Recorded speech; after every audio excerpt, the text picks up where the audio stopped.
were one Pictoon. December 22nd, 2012 will be the first day of the 14th Bactoon.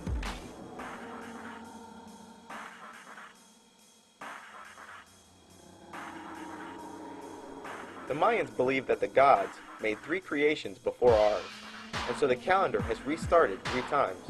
The most recent of those creations ended at the beginning of the 14th Bactoon. However, those were admittedly failed universes, unlike the successful one that we are said to occupy. And since there are 20 Bactoons in one Pictoon, the calendar keeps going. So the only thing that ends on December 21st, 2012 is the end of a 394-year cycle. But this is not the end of time, simply the rolling over of the odometer. It will simply be the end of the 13th Bactoon since creation, which started at 3114 BC. Which means that 2012 is no more significant than September of 1618, or March of 2407.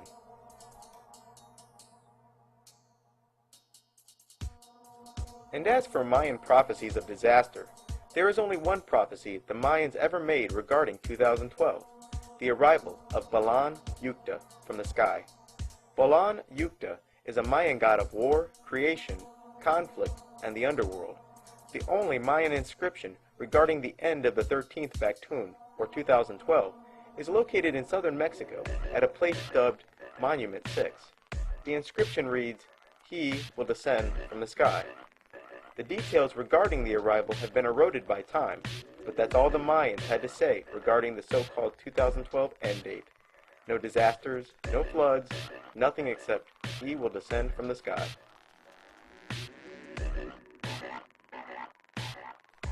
Further, it's clear that the Mayans by no means considered 2012 to be the end of time, because there are other Mayan inscriptions relating to events that are set to occur in the year 4772.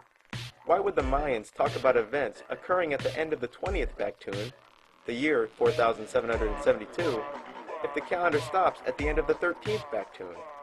So maybe the reason those History Channel scholars simply tell you what the Mayans said would happen on 2012 without quoting the Mayans themselves is that they don't have the option to. In the history of archaeology, only a single Mayan prediction regarding 2012 exists, the arrival of Balan Yukta from Monument 6.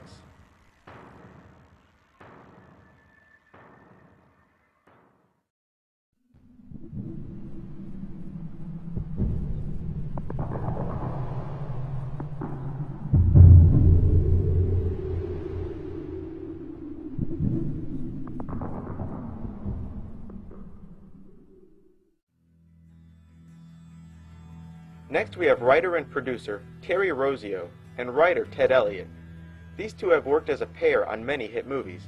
Some of the movies this pair has collaborated on are Aladdin, The Road to El Dorado, The Mask of Zorro, Shrek, National Treasure, The Book of Secrets, and all of the Pirates of the Caribbean movies. They even worked together with Roland Emmerich on his film Godzilla. Didn't help much. This pair's Man Who Would Be King retelling is The Road to El Dorado. The Road to El Dorado is about 2 Spaniards named Michael and Tulio.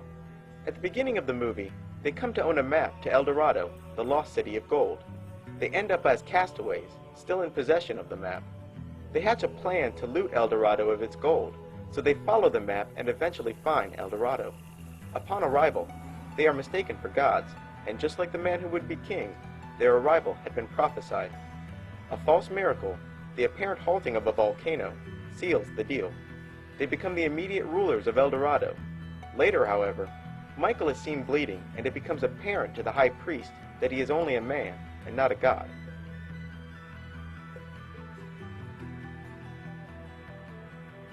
By the end, the two had separate plans.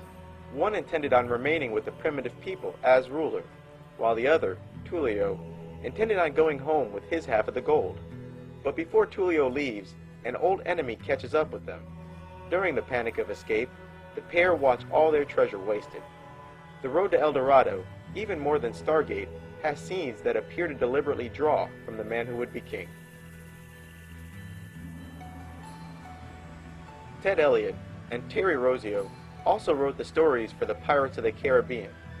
In Part 2, Dead Man's Chest, Jack Sparrow, the central character of the movie series, has arrived by boat to a primitive island where he has been mistaken for a god. The natives decide to paint eyes on his face, symbolizing his divinity. Just another retelling, it appears. Ted Elliott and Terry Rossio also wrote National Treasure 2, The Book of Secrets. The first National Treasure movie is loaded with blatant Illuminati symbolism, but the second National Treasure movie is more subtle, and similar to Elliott's and Rossio's The Road to El Dorado, once again, the whole movie revolves around the location and plundering of the lost City of Gold. The movie depicts the City of Gold almost exactly as it was depicted in The Road to El Dorado.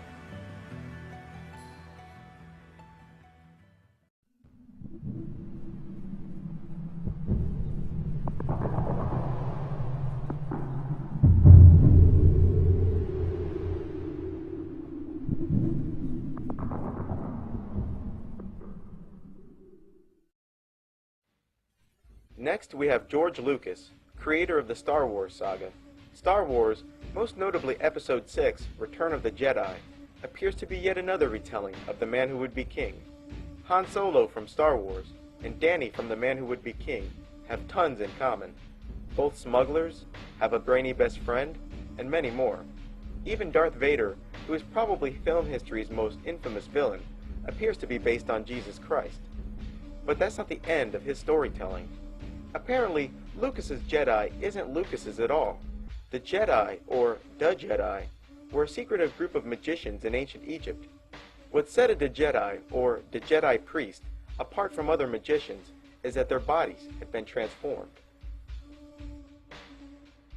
The uraeus, the serpent-adorned headpiece that was often seen on Egyptian pharaohs and gods, was a symbol of those who had undergone this ritual and became Jedis. The serpent was placed over the forehead because the forehead was the location of the third eye. The serpent was used because it symbolized those who had their kundalini, or inner serpent, raised from the base of their spine up through the chakras and placed into the foreheads. Djed means spinal column. Initiation to the Jedi Order was physically demanding and, like Luke Skywalker discovered, often involved exercises and other routines that had nothing to do with spiritual growth. But if a Jedi student showed promise and perseverance, he was initiated into the Order of the Jedi. In this rite, the initiate would be led blindfold into the very center of the Pyramid of Giza, where they would lay into a sarcophagus, which is like a giant coffin. From there, while clinically dead, certain incantations are said over the coffin. 3 days later, the person would be reborn as a Jedi, with abilities that we would associate with powerful magicians. They experience the world through the eyes and abilities of a spirit, yet still have flesh. They could create objects at will, move objects from afar, move at incredible speeds, have extrasensory perception, telepathy, the ability to see spirits, and also complete control of their astral bodies, allowing them to tear their soul away from its fleshly encasing and send their astral bodies to distant places in the universe. Today, this ritual of the body transformation is reenacted by the Masons and Skull and Bones. In fact, you've seen it before. When someone is initiated into the 33rd degree of Freemasonry, they are blindfolded and lowered into a pyramid. After the initiate has taken the oath, his mask is removed and he quote-unquote receives the light. But this is not just a figurative light of knowledge, but reborn in literal light.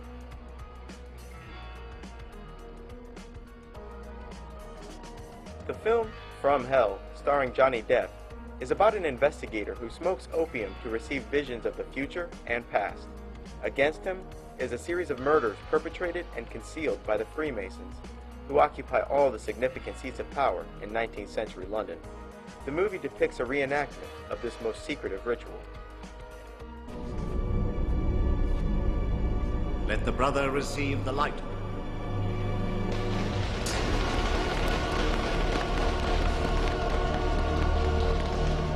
At Yale University's Skull and Bones, initiates are placed into a coffin where they reveal their deepest secrets and are afterwards told that they are reborn